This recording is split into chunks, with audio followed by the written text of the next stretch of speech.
So I think you want to just tell us your story, like your background. How did you get in this field, by the way? I don't even know that. Oh yeah, so I was joined the military in 2004. Yeah. And took my ASVAP, and they told me about it. I wanted to be a helicopter pilot, and they told me to do this job. So that's basically kind of weird, yeah. So I took their advice, and it's been a pretty good decision, I'd say, so far. So, Nice. Yeah.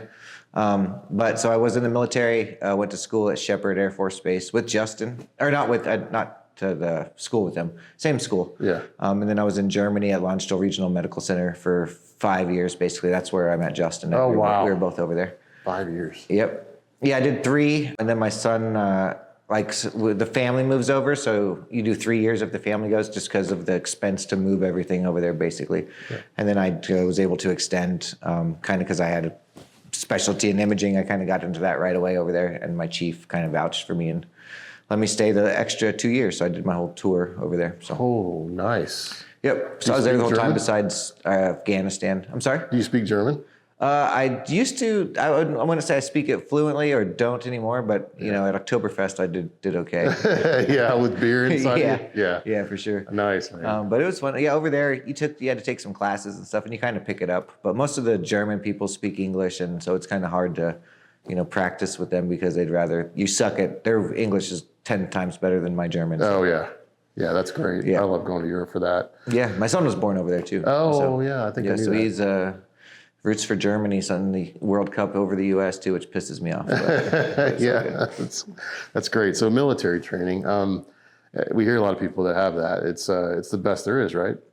Yeah, in my opinion, just because, and it's not because of the thing is in like school, they're going to pass you, right? Yeah. But they want the money as long as you show up and, don't flunk the tests like miserably, you're going to pass. And the military school, it's separated into 12 blocks. The first 3 blocks were kind of like fundamentals, anatomy, physiology, electronics, stuff like that. Then phase 4 or block 4 up till 12 was when you get into the different types of equipment. Yeah. So each block would have maybe 5-6 types of equipment that you were learning, and you're going over schematics, like learning the circuit, how it works, function checks, all that stuff. And then you have a written exam and a practical exam. The practical exam is they put a bug in it, and it's not a bug like this board's bad like we do now. You replace a board. It's like a transistor, or this AND gate isn't, the output's not right, or like you have to find it on the chip. And then also write out like the cause, like what made you find out that it was, you do a function check to find out what the problem is, and then you got to find the circuit that's responsible for that function. Yeah.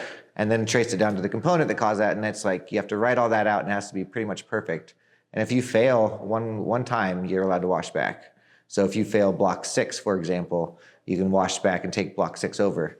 But if you fail again after that, you're kicked out of the school. So or do you reclass into something else, but you can't do that anymore. Okay. So there was, I think, 20 people started my class, and 8 of us made it through. Oh my gosh. Yeah.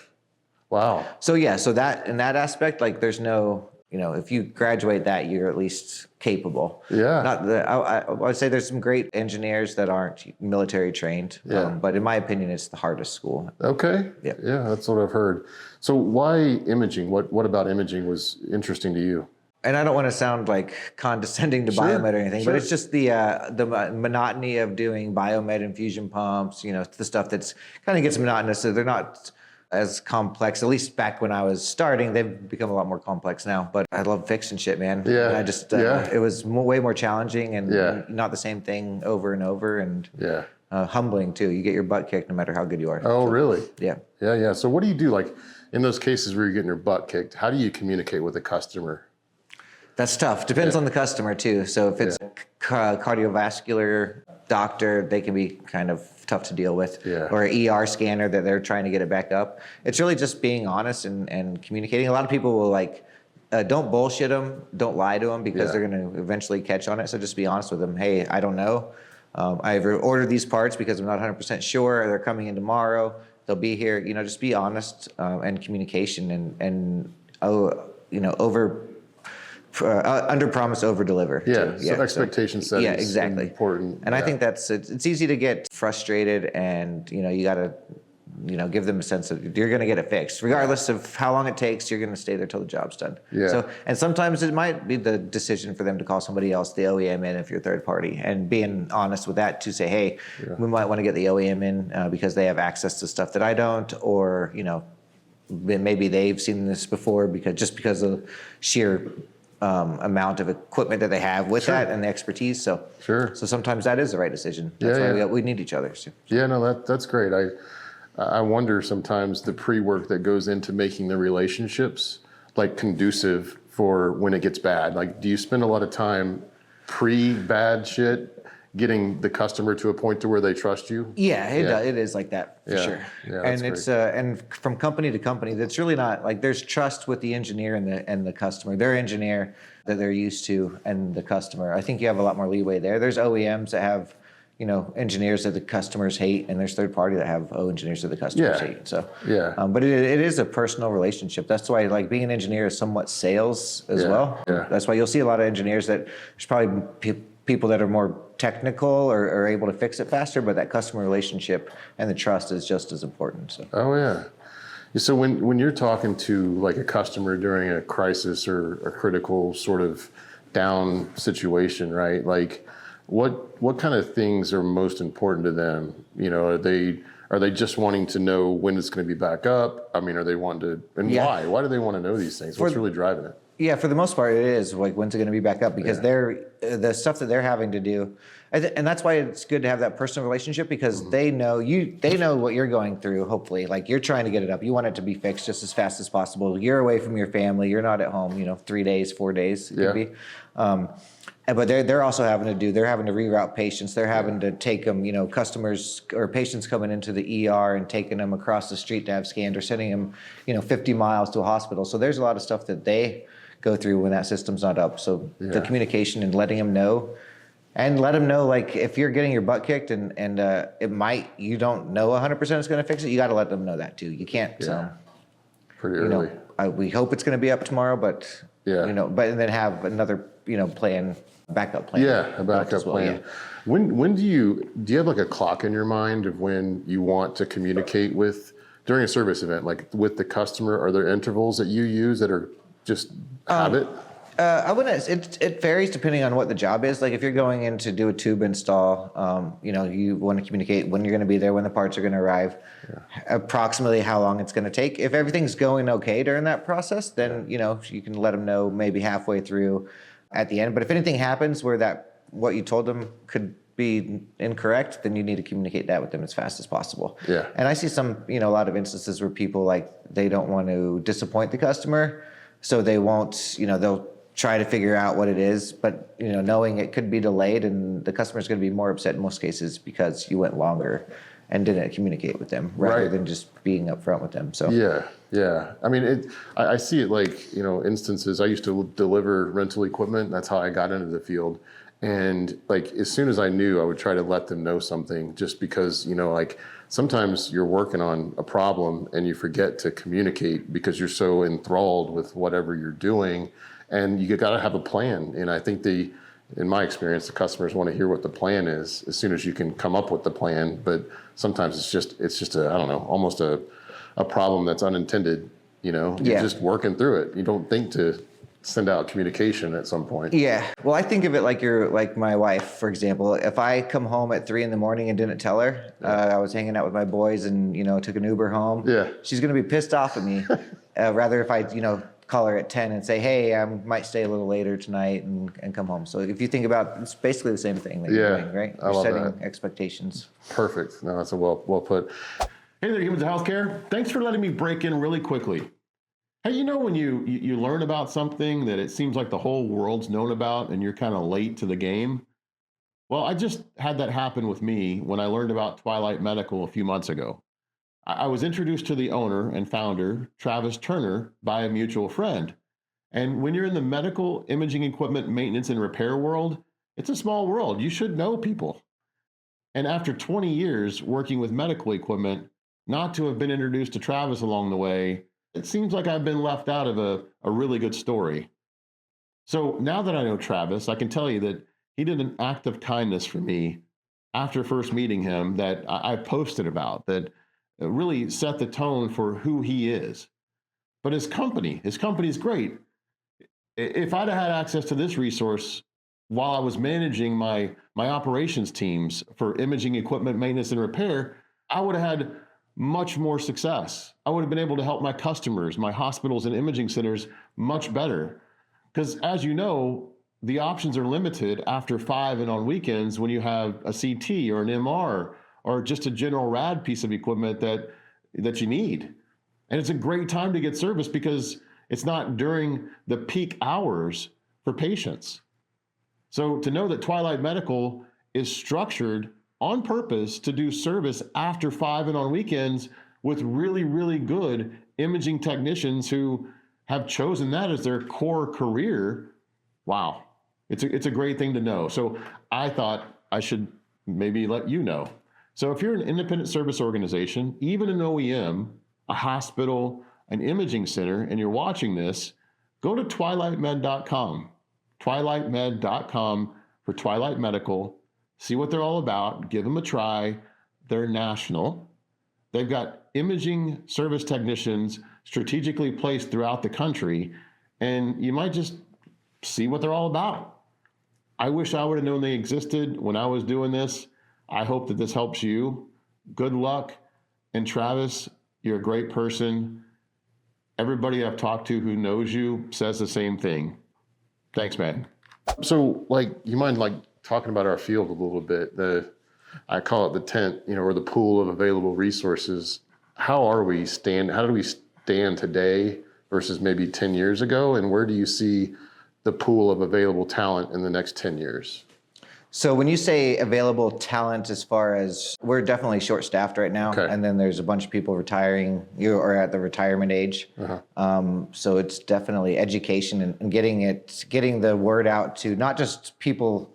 I think we we need to widen our net of who we go after, right? Because smart. I think we talked about this last time, right? So Yeah. you can get somebody that's 19, 18, 19, maybe they don't want to spend $300,000 on a college education when they can, be trained or mentored. I think companies need to do more internships, which I think some of them are starting. Yeah. Get people right out of the gate and teach them and train them because they're going to be the best. And we can't wait on the, military's, the recruitment. The military's not even able to recruit as many people, so you can't rely on that. The schools or some of the biomed schools, CBET and stuff, doing some good stuff.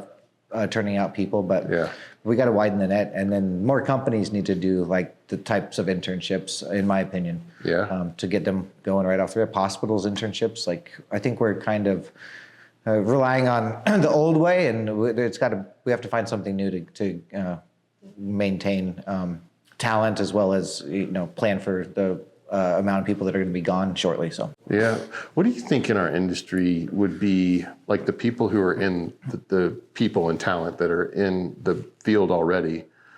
What might be causing them to leave the field or not be excited about where we're going? Or is there anything happening in our world that you're like, if we could do this better, then we could retain better, or it might be more exciting or more popular if we just did these things better? Is there anything that comes to mind off the top of your head? I think getting them, a lot of the people, engineers in this field are kind of introverted just by their type. So I think like doing stuff like this and not just, the shows, because the engineers aren't usually the ones going to the shows, it's sales. You'll have some engineers or some higher up people, but I think we need to do more within the community for the engineers, like the smaller shows, do stuff like that for them, take them out, Top Golf or something like that, and get them. Because sometimes they kind of feel like they're put in a basement in the hospital, right? Yeah. In most cases. So they're kind of maybe feel, I don't want to say alone, but like feel like unimportant. A lot of times biomed's job goes unnoticed or, if the equipment's working, they're doing their job, right? But sometimes they don't get the credit that they deserve, in my opinion. The doctors and everybody else gets it, but, they do a lot and sometimes it's not thanked. It feels like they can lose for sure, but there's not a lot of ways for them to win.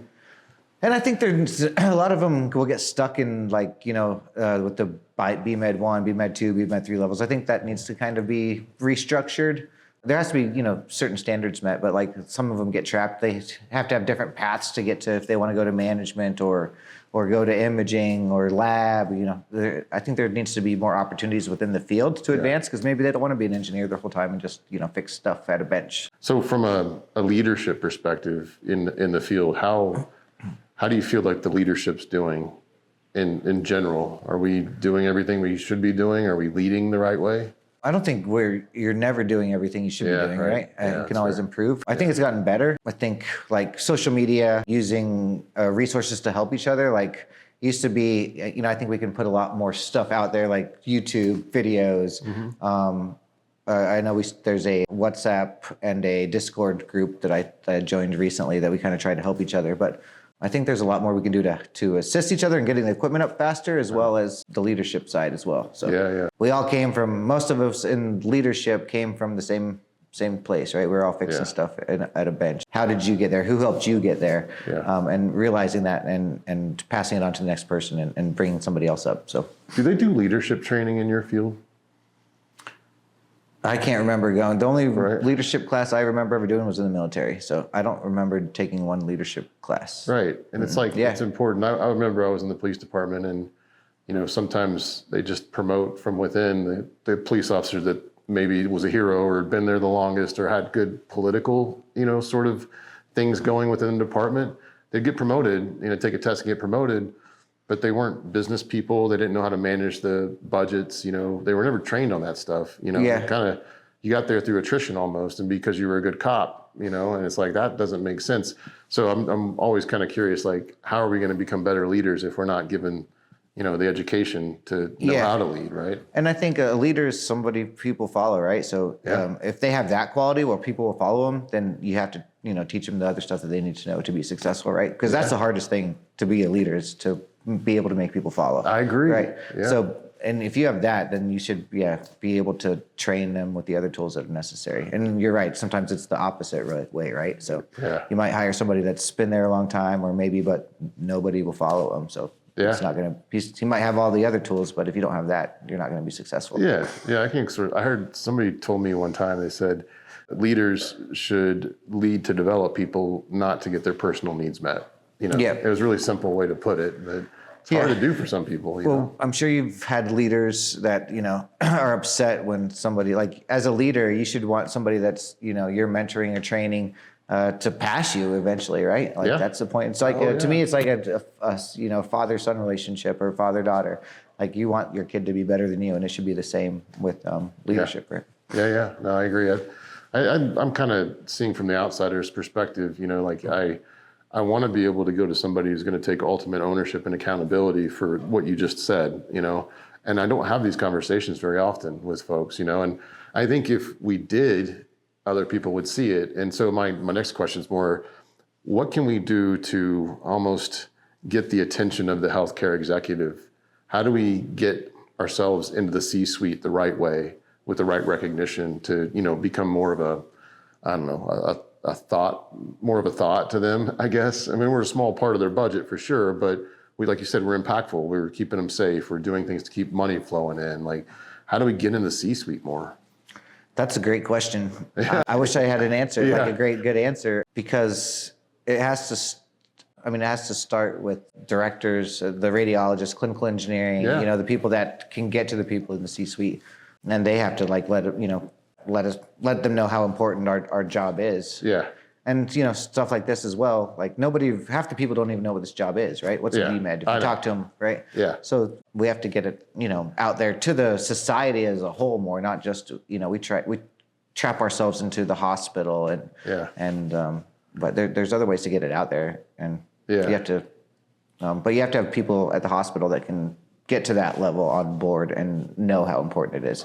Yeah. And that's the job of the clinical engineering directors at the hospitals as well. Like, hopefully they should be, in the military, our head was a CW5, Chief Warrant Officer 5, which is the highest rank you can get for the military in our field. And he was direct to the colonel who ran the hospital. So he was like, every meeting, he was in it. Nice. Any equipment that was bought, came through us. We had to sign off on it. How can we do training on it? All this stuff. So that's how it needs to operate in the civilian world as well, in my opinion. Yeah. Because we should be involved in decisions that are going to affect patient care, because the equipment is the biggest effect on patient care, right? If it's not working, patients aren't getting seen. It doesn't matter if the doctor's there. You know, it's interesting. Like, you're bringing up a good point. We've done some interviews where people coming out of the military have said the difference when you get into the civilian world, in the private sector, it's like we don't walk into a room and people stand up, and there's not these built-in sort of mechanisms that make sure we get in front of the right people all the time. We have to figure this out on our own once we're out here, how to make sure we get inroads to make relationships. It's like this whole thing, but it blew their mind. Like, you know, we're not invited, or we're not thought of. And it's like, so I think the question is, you know, to me, how do we do that? How do we make relationships with CEOs? What's important to them? You know, and I'm just like, do we think too much about what's important to us and not talk enough about the financials, or not talk enough about, you know, how to keep the staff satisfied from the hospital? You know, it's like, I guess we can do more of that probably. Yeah. And I really think a lot of them don't even know what our job is comprised of. So like, if they knew, like, okay, from this, you know, the beginning of the equipment life cycle, which is the purchase, right? Yeah. If the clinical engineering staff or HDM, I guess is probably what we're supposed to be going with now, is involved in that whole process. Okay. Because at point of sale is when you're going to have your most leverage, right? They want to sell the equipment. So if you have them involved, right? So, okay, are you going to send my guys to training? Are you going to give us service manuals? Are we going to be able to service it? Are we locked out? Yeah. And if you have all that stuff on point of sale, if they understood how important that was, because not only you're going to need the OEM in some cases, but now you have training, you have qualified people, you have in-house staff that can get there in 10 minutes to look at something rather than wait maybe a day or two for the OEM, right? Which affects patient care. So I don't think that they understand how much our job truly affects patient care, which is what they care about the most, as well as obviously, you know, generating revenue. But that's, you have to have patient care. The more patients you see, the more revenue you generate. And the more, and I just don't think they see the link. Exactly. I think you're right. And some of the stuff that we end up talking about, and I've had lots of conversations like this, and one of the things we're talking about tonight in the focus group is, how do we go from theory to execution? You know, how do we take these things and actually do something? You're a big right to repair. You know, you gave a presentation, you're knowledgeable about what's going on, and you and I talked, and it's like, that's one of the things we got to figure out is, how do we get into the C-suite? How do we help them get on board with our cause, and not just talk about it in presentations? How do we actually take actionable steps to make ourselves be in that office and be considered valuable and, you know, good use of their time?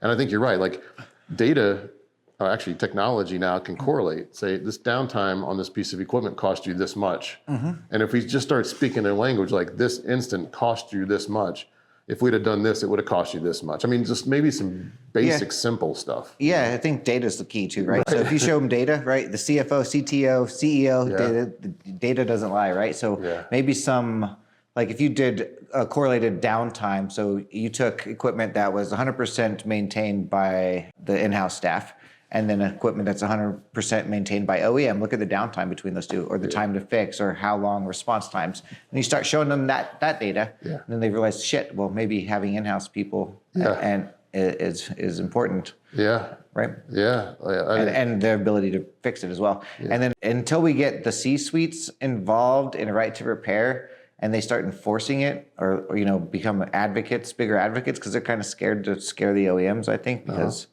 you know, they rely on their equipment, obviously.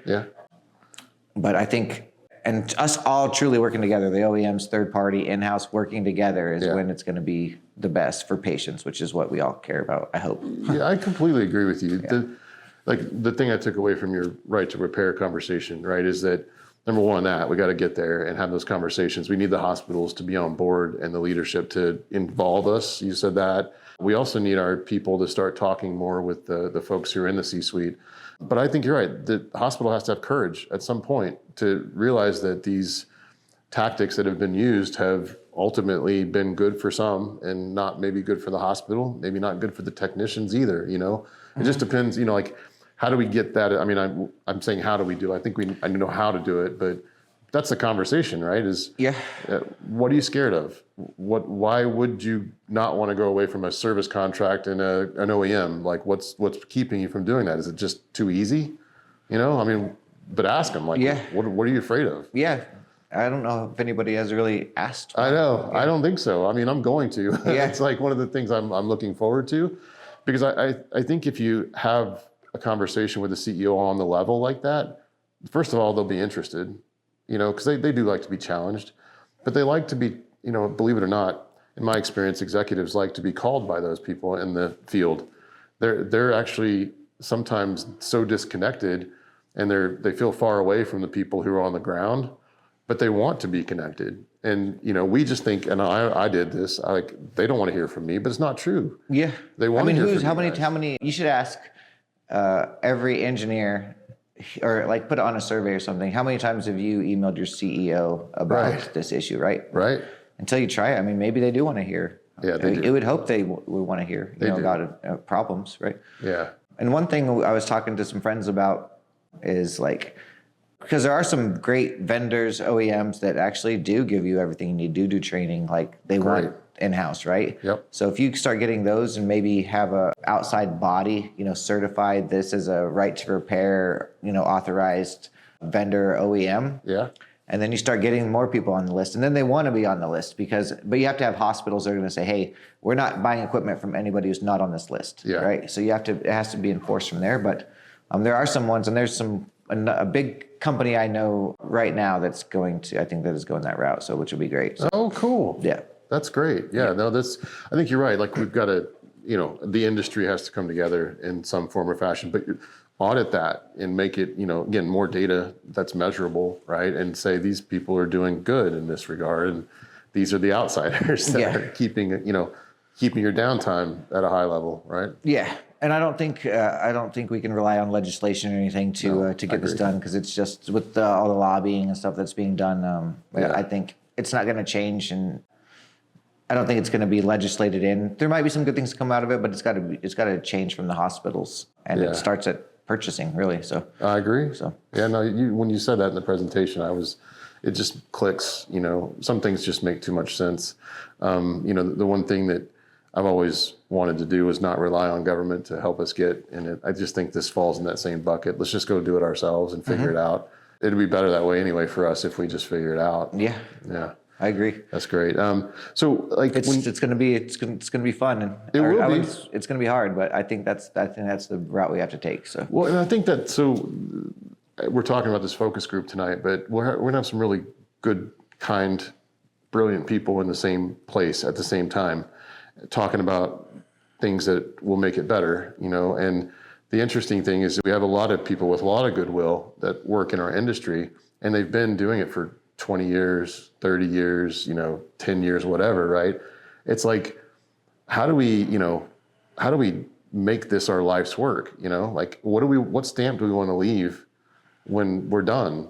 And I'm curious, like from your vantage point, like what do you want to walk away and say, I was able to accomplish this in my, long, illustrious career? Like, what do you want to be able to say? yeah, anything I can do to get right. I think right to repair is the Yeah. biggest. If I can be, any part of getting that, either through legislation, which I doubt, or any other way where we're all working together, that would be what I would want to leave the most. Yeah. Just getting everybody to get along, the OEMs, third party, in-house, like we all need each other, and we all know that too. But there's certain people, and I don't want to single out third party or OEMs or in-house. We all kind of fight between each other. We just all need to come together and Yeah, I agree. figure it out, because it's best for the patient and it's best for everybody in the end. It's like they make badass equipment. We can fix it faster in most cases too, right? Yeah. So It's a marvel, the stuff that they make. it's insane. Yeah. That's insane. Yeah, you were talking about like learning what it does while you're in the military. I mean, I talked to like Marshall Shannon and others in the industry who have been professors who know this stuff. I don't understand the physics of it. I just know it makes a great picture and it makes a nice video. And it's like, there's a lot that goes into getting to that point. And the manufacturers who created this stuff have made a huge investment. So you got to give them that credit. Yeah, absolutely. Spectacular stuff. Yeah, but there's also cases where they've spent a lot of money adding stuff in order to lock you out of being able to service it as well. So if they would have spent that time and money into making, another product, it seems to me like it would be a better idea. That's a good point. But yeah, they make amazing stuff and they're great at it. And it's Yeah. Yeah, there's other behaviors that I'm not so keen on, but Yeah. so like when you say they in the military helped you make your decision to go into this field from a helicopter pilot, right? That's a big change. Yeah. Like, how did that work? How did they talk to you about it? How did they convince you that this was a better way? And who was it, by the way? Who did that? It was the guy at, so I forgot what it's called, MEPS or something like that, where you go down and take your ASVAB score. And Okay. I did pretty good on it, really. I think I maxed it out. Nice. So they go off your like GT scores for what you can basically, like, if you score this, you can get these jobs. So he told me, like, from a civilian standpoint, like, you want to do something outside the military that's going to transfer to the civilian world. Because I knew I didn't want to do 20 years in the military, probably. I did it to get school and all that stuff. So, Yeah. So Pete told me, like, this is probably the best job that crosses the civilian that you're going to get paid well after. So I owe that guy, I don't even know his name, but if I ever see him, I would thank him because he was definitely right. So That's interesting. The guy Luke Sharkey, who was retired from the field, but he was a Baylor Scott and White, long career. But he worked at like Aramark and big companies, and he told a story about the Angel. You know, there was an old E6 that he met one day. He was getting ready to reenlist, and he didn't know what he was going to do. He didn't know what he was going to reenlist for. And this random dude who was in the Army said, "Do biomed." And he made a career out of it. But he thinks of that guy as an angel that he met at some random bus stop on his way to reenlist that day. And it's so interesting to see how our field might be so influenced by somebody who's, an E6 or, somebody who's like a recruiter who read your test results and gave you this advice as a career advice. It's impactful on, where we are today. yeah, and he probably has, he has no idea, right? Right. So like, that's why whenever you're, always try to, help somebody out or give them good advice, because you never know what that could mean for their future. Yeah. So, Yeah. how your life could change from one small decision. That I know. Right? So It's such a cool story. I could have been dead flying a helicopter in Iraq or something. Right. No Yeah. shit. No shit. I think it's funny. We have a lot of smart people, right? And you got to be smart to do this. But the cool part is you become familiar with the equipment too. It's become something that you get more confidence built over time. Like, how do we, as an industry, how would you describe somebody's experience? Like, as a novice, as an expert, like, what are the different levels that you progress through on any make and model in the imaging world? How do you know you're an expert? When should you be considered an expert versus a novice or somebody that's, proficient? That's a good question. I don't really have a standard for Okay. any of them. I think a novice would be like, you're going to spend a couple years, learning, and you might be great, but you're still going to you're going to learn something new every day. Yeah. And learning the customer service and the importance of it behind it as well is just as important for those first couple years. Yeah. But then there's people that will pick it up quick, and there's people that will spend 20 years and just be okay at it. So, yeah.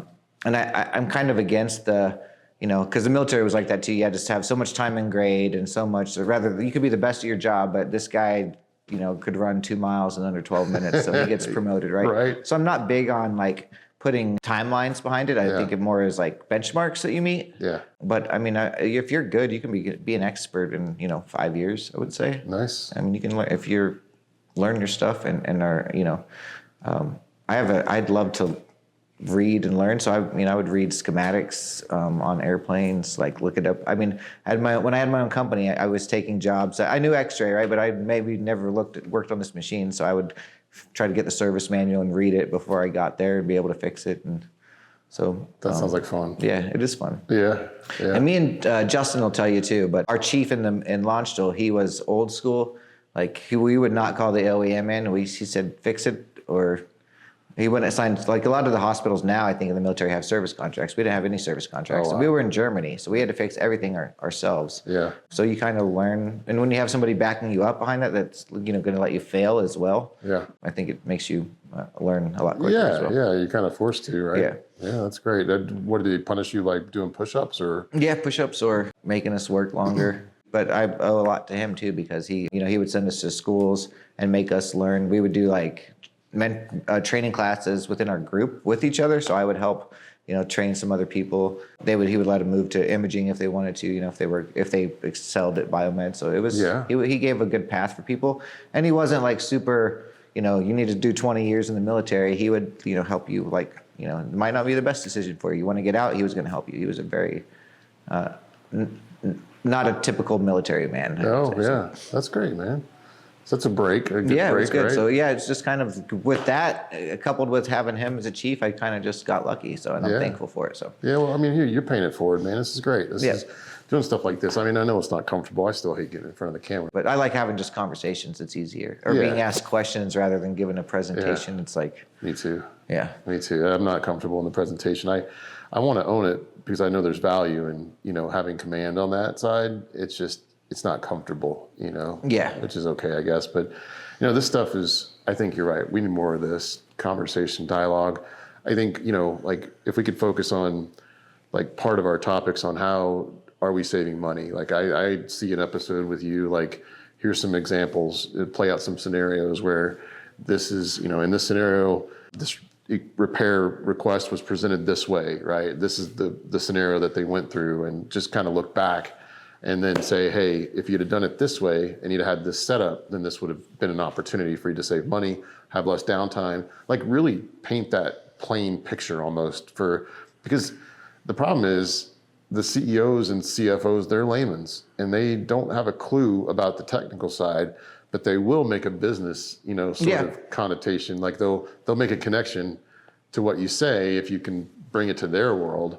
And we have so many scenarios that are in our databases that we could just pull some and say, what happened? What were the behaviors? What were, what techniques could you have kind of employed in this case versus that, right? And so maybe we should just do some of that as our next sort of step. No, I agree with that. And we need everybody to come together and work on that. We need to get data from everybody that we can present. So, you need them from asset management companies, you need it from in-house, third party, to get all of the data together to be able to, actually present it to them. Because if you do it has to be a business decision, because in the end, it is a business for them for the most part. So, but if you can show that it makes business sense, a financial sense, and it's better for patient safety, then how can they say no to that? That's right? exactly right. But you have to get to that point and be able to prove it, and then get that conversation as well. Yeah, I think simplifying it it'll be easier to simplify in our case than get the actual conversation going sometimes, right? So I think with outlets where we are putting it in front of them, and it has to be popular, unfortunately. Like these days, it's what's popular. Why would I pay attention to something if it's not popular? Yeah. I think it's going to get more and more like that. That's not going to, go away. It's not a fad. I think the old-fashioned folks are like, if you do the right things, then you'll end up in the right spots, and you got to pay your dues. And Gen Zers are looking at that shit like, no, man, I'm not going to go through all that. I just want to pay attention to these things. I don't even care about that. Like virtue stuff. I mean, I believe that virtue is good. I believe that doing the right things will get you to the right places eventually too. But if you don't make yourself popular and get people's attention, you're just going to always be back in the background doing things the right way. And how can you make change like that? And I think we kind of give them, some of the, I don't know what group I'm even considered, but I mean, there's a gap between it, but you got to see their side, man. Like they're, hard work, pay your dues. Yeah. But they were also paying, a $50,000 salary got them, they were able to have a house, a car, and everything, right? So they're paying basically 3 times more. So it's a lot harder for them than it is for us from a life, in my opinion. Just with finances and the cost of living and stuff. But I agree. Yeah, it's been interesting. so it's hard to, and they're kind of more focused on life and living right? Which Totally. If we would have, done that. Yeah, I mean, they're not all about sacrificing everything to not be happy. Yeah, exactly. Happiness is key for sure. It is. Like I think happiness and productivity, those are the 2 things that I think are important, right? I want my daughter to feel productive and have happiness, and she's going to find a way to do those things, but they're going to be resourceful in a different way. But I think, like they have good boundaries too. Like I'm not going to go through things that are unhealthy just to get to something that is not going to make me happy, Yeah.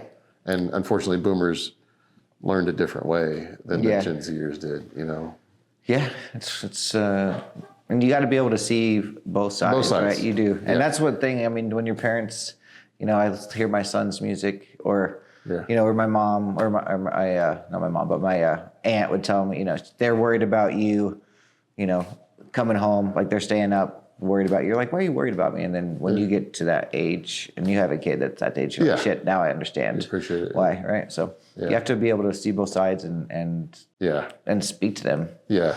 And it's funny that like the storytelling medium is a good way to do that, because like we're just talking about our experiences, right? And if we're willing to listen to the other person's experience, I think you'll probably be more, I don't know, open and, willing to have a conversation with that person. Yeah, I agree.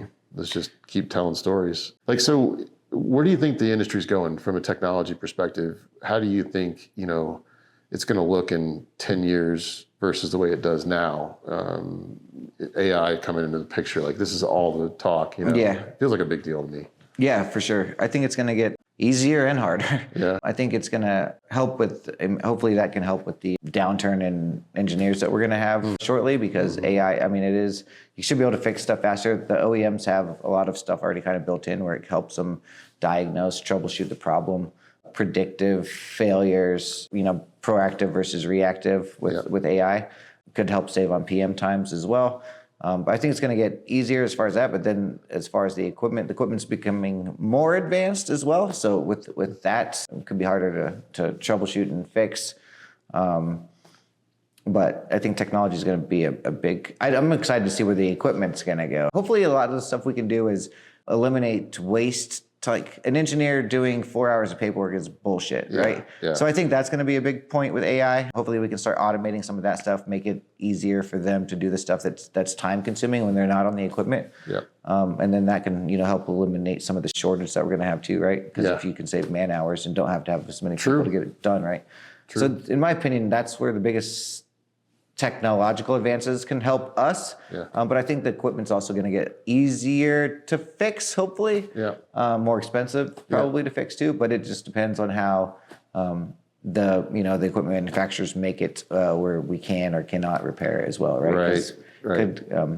I mean, I'm kind of scared over the next few years, like depending on how this goes, because they could, kind of eliminate in-house and third-party groups if they wanted to. Yeah. Hopefully that's not a route we're going, but we have to win some of these right to repair battles. Because they're going to get more aggressive if it's not, if they're not winning anything. So they know how to leverage. Some of them, not all of them. Right. But I think all of them though see what's in my self-interest, what's in my shareholders' interest, right? And they have to all gauge that. That's almost like an individual grappling that they have to do with whatever their situation is. Like, it's really hard to judge knowing what the business is for them and what their shareholders want, right? I mean, if they just want to make margin, then, they might be predictable what they're going to do. Right. But then, I don't know, it's hard. It's really hard to predict. I mean, it really is. Who knows? Yeah, I don't know. It's crazy. Yeah. I can say they never make it easier to fix, or from a third party standpoint anyway. Any software updates or anything that happen, it's never to give you more access, or help you. Right. It's always to take away. So but hopefully, there's some of them out there that are give you everything you need pretty much. But I'm sure there's a benefit for them too, right? I think like if they're going to give you everything, then they benefit somehow, and maybe it's a long-term benefit having to do with the customers.